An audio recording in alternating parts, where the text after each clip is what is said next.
بسم اللہ الرحمن الرحیم الحمد للہ رب العالمین والصلاة والسلام علی سید المرسلین وعلی آلہ واصحابہ اجمعین۔ قال اللہ تعالی ان عدۃ الشہور عند اللہ 12 شہرا صدق اللہ العلی العظیم۔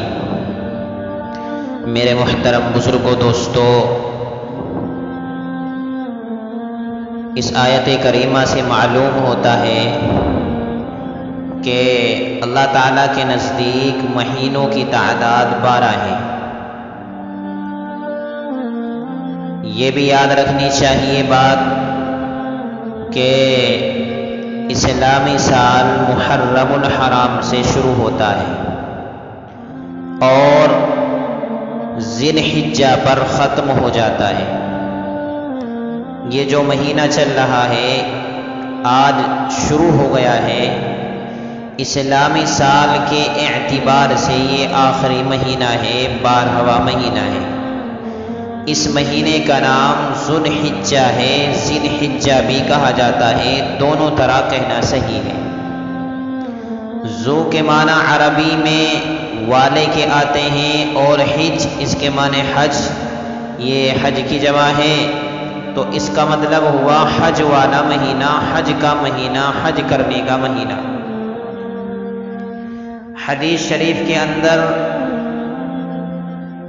خاص طریقے سے ذی الحجہ کے عشرہ اول کی پہلے 10 دنوں کی بہت زیادہ فضیلت آئی ہے۔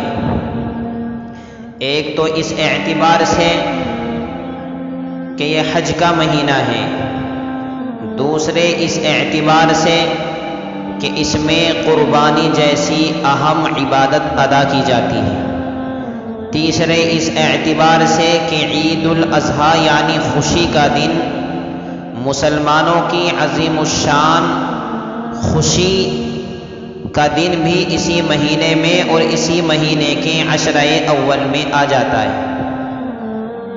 عشرہ یہ عربی زبان کا لفظ ہے، اس کے معنی بھی 10 کے آتے ہیں۔ تو عشرہ ذی الحجہ یعنی ذی الحجہ کے پہلے عشرے کی قرآن کریم سے بھی فضیلت ثابت ہوتی ہے، اور نبی کریم صلی اللہ علیہ وسلم نے بھی عشرہ ذی الحجہ کی فضیلت و اہمیت کو اپنے الفاظ میں بیان کیا ہے۔ اللہ تعالیٰ نے قرآن کریم میں فرمایا والفجر ولیال عشر، قسم ہے فجر کی اور 10 راتوں کی۔ مفسرین کرام علماء اعظام فرماتے ہیں کہ 10 راتوں سے مراد یہی عشرہ ذی الحجہ کی شروع کی 10 راتیں مراد ہیں۔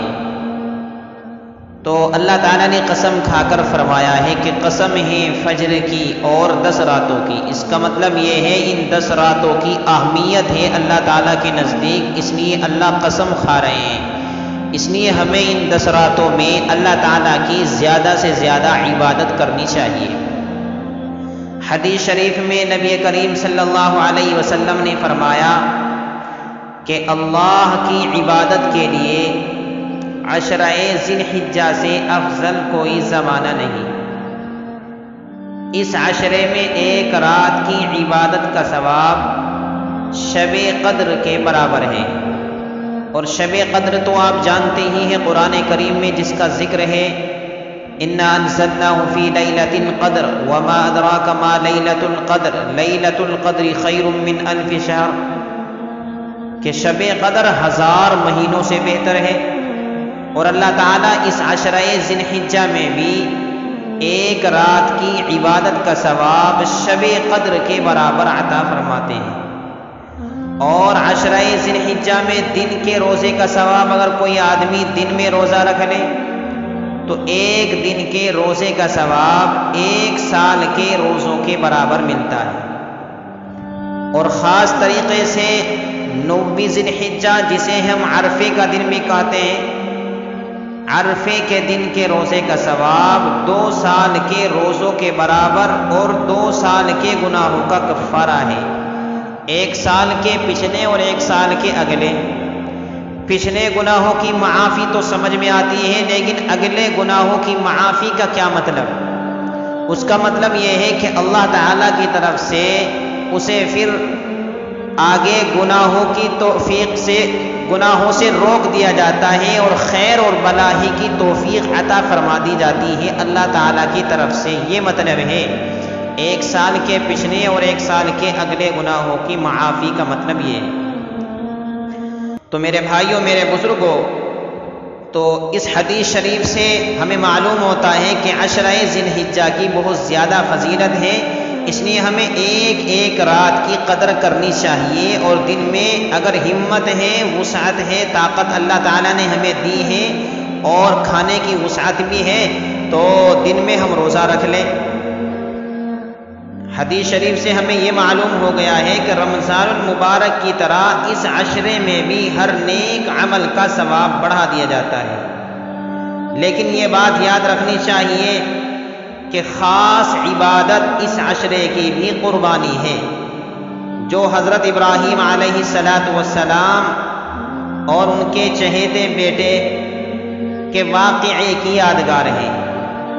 اس لیے میرے بھائیوں، میرے بزرگوں، تمام حضرات سے درخواست ہے کہ اس عشرے کے اندر ہم زیادہ سے زیادہ اللہ تعالیٰ کی عبادت کریں۔ اللہ تعالیٰ مجھے بھی عمل کی توفیق عطا فرمائے اور آپ سب حضرات کو بھی عمل کی توفیق عطا فرمائے۔ وآخر دعوانا ان الحمد للہ رب العالمین۔